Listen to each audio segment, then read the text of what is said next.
Hello po, kumusta po ang lahat? Ngayong araw po ay gabi na nga po tayo nakapag-video. Welcome back to my YouTube channel. It's me again, I'm Catherine Cortaga, and I'm proud small sari-sari store owner here in Cavite. Mga friends, mga kasari, kumusta po ang lahat?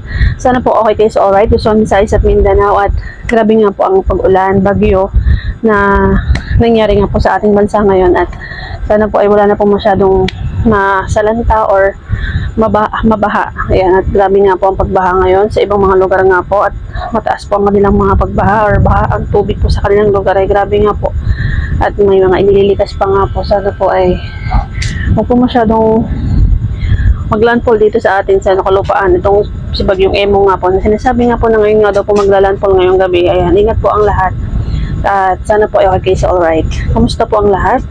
Ngayon po wala po tayong video kahapon. Ngayon po araw ng Huwebes. Kahapon Miyerkules wala po tayong upload. Ngayon po tayo may video ngayong Huwebes. At malakas po ang ulan kahapon, at kahapon po ay medyo busy po tayo kasi nga medyo sakto lang naman po ang benta natin. Thankful for the blessings, at meron po talaga tayong benta araw-araw. At maraming salamat po sa mga bumibili nga po sa atin. Kahit pa paano po talaga ay may benta tayo. At may mga pagkain nga po tayong stock dito sa ating tindahan. Kahit pa paano po ay hindi na po natin masyado pa kailangan pa lumabas, na kahit po nga po maulan, ang iba nga po ay kailangan po talaga lumabas para mamili nga po ng pagkain. Yan din po yung isa sa kagandahan kapag meron nga po tayong tindahan. Kahit pa paano nga po ay thankful po tayo, nagpapasalamat po tayo kay Lord na meron nga po tayong makakain sa araw-araw. Thank you po, Lord. Ayan mga friends, update ko po kayo mga friends kung ano po yung mga nangyari nga po sa atin. Mga mabili nga po ngayon dito sa atin ngayon na maulan po talaga. Number one po talaga ang mabili ay ang egg. Itlog po, mabili po ang egg. Ang binibili nga po nating egg mga friends, mga kasari, sell na po tayo sa egg. Ang isang tray po niya ay 255. Ang retail po niya sa grocery ay 9 pesos po ang retail niya mga friends, mga kasari. So, ang isang tray po niya ay 205 XL po na egg. Yun na po yung egg na binibili natin, at yan po talaga mabili sa ating tindahan, egg. Madalas po talaga ang buhay na mano po natin ay egg, itlog. Ayan, nagpapasalamat na po tayo sa ating mga customer. At ang mabili pa nga po mga friends ay ang mga biskuit.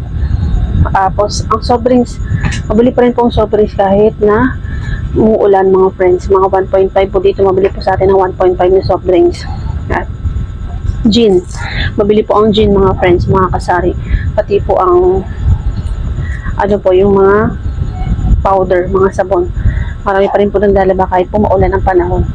Yan nga po mga friends, yung mga update po natin ngayong araw na ito. Kahapon po ay namili po tayo ng konti. Ngayon hindi po tayo namili.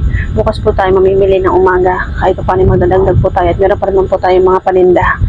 Mabili rin po mga noodles mga friends. Meron po tayong noodles. Sa Pancit Canton mabili rin po. Ang kulang po natin sa Pancit Canton ay chili mansi at saka extra hot. Yan po yung mga ganap po natin. At kape po mga friends, ang 3-in-1 na kape. Ang mabili po sa atin ay 3-in-1 din po na kape. 2 piraso na lang po yung ating twin pack na Coffee Co Brown. Kape po na 3-in-1. Mabili nga po ang kape na 3-in-1. At ang kukunti na lang po natin yung kape ay Coffee Co Brown. Mabili po talagang Coffee Co Brown mga friends, mga kasari. Sumunod po ay mga Nescafe. Mabili rin naman po ang Great Taste, pero mas mabili po ang Coffee Co Brown Blanca. Yan. Yan po yung mga mabili po sa atin. Bukas po mamimili po tayo, magdadagdag po tayo ng mga kape, noodles, Pancit Canton, tsaka bibili na rin po tayo ng egg. Yan po yung mga ilalagdag natin bukas. Bukas po ay araw ng Biyernes. Ayan, ngayon nga po ay Huwebes. Huwebes po tayo may upload. Kahapon wala po tayong upload ng video. Ayan, kumusta po kayong lahat? Sana po ay nasa mabuti tayong kalagayan. Mag-ingat po tayong lahat palagi. Ayan, ngayon mga friends, meron po akong gustong ibigay sa inyo na mag-share po ko sa inyo mga friends na ng mga paninda kung paano po tayo mag-markup or magkano po yung percentage natin sa mga paninda po natin. Ang paninda ko po kasi mga friends ay kinakategory ko po sa tatlo. Sa tatlo, meron po tayong fast moving na mga items, meron din po tayong slow moving items, at yung pangatlo po natin ay non-moving items. Friends, mga kasari, magkano po ba talaga dapat ang percentage sa mga paninda po na yan? Ayan, gusto ko pong share sa inyo kung paano po percentage sa aking mga paninda dito po sa ating munting tindahan. Ayan. Again mga friends, disclaimer po, iba-iba nga po tayo ng presyon sa ating lugar. Baka po yung mga babanggitin kong presyo ay masyado pong mababa. Sa inyo po ay iba po ang yung bentahan. Ayan. Iba-iba nga po tayo ng bentahan sa ating mga lugar. Depende nga po talaga yun sa lugar. Disclaimer po mga friends ha. Ayan, maraming salamat po.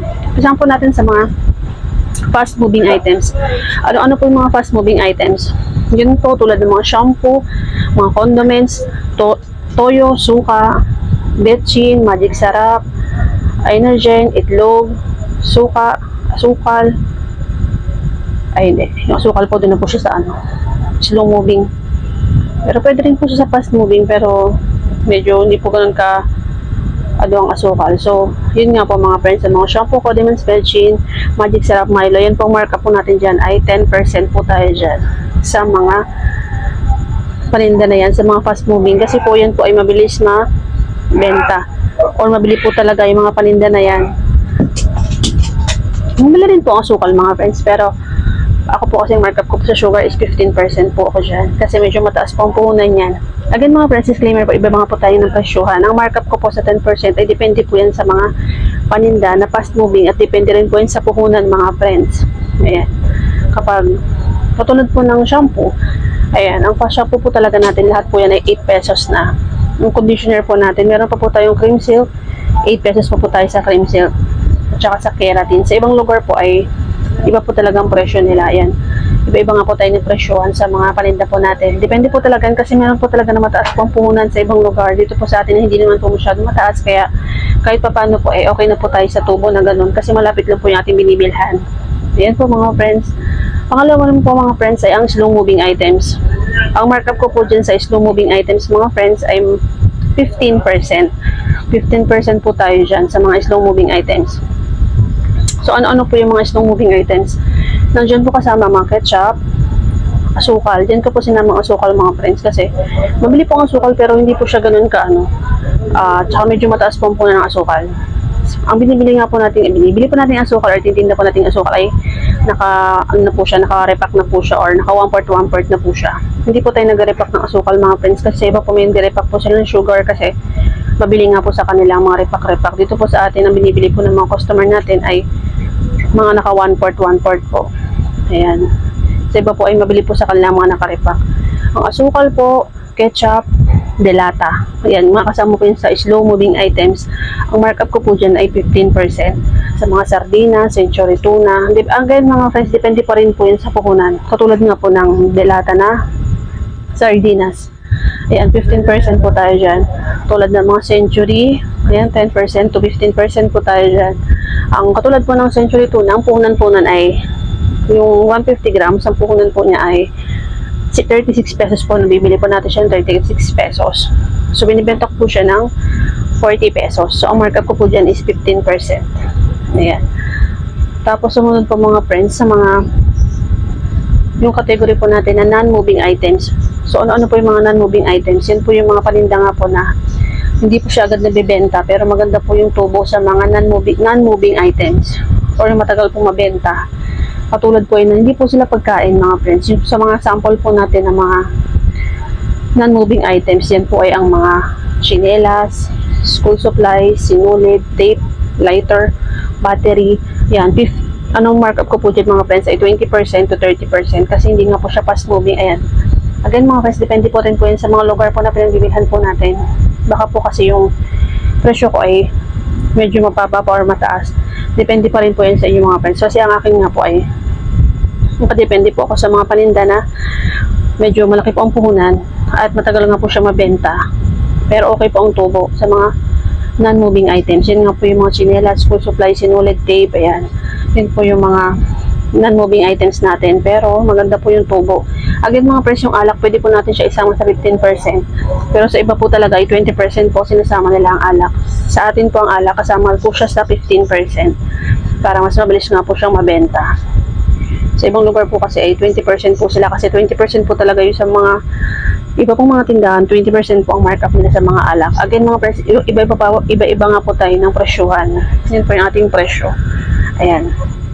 So, ayan po muna yung mga gusto kong i-share sa inyo mga friends. Yan po yung mga kaganapan natin ngayong araw na ito.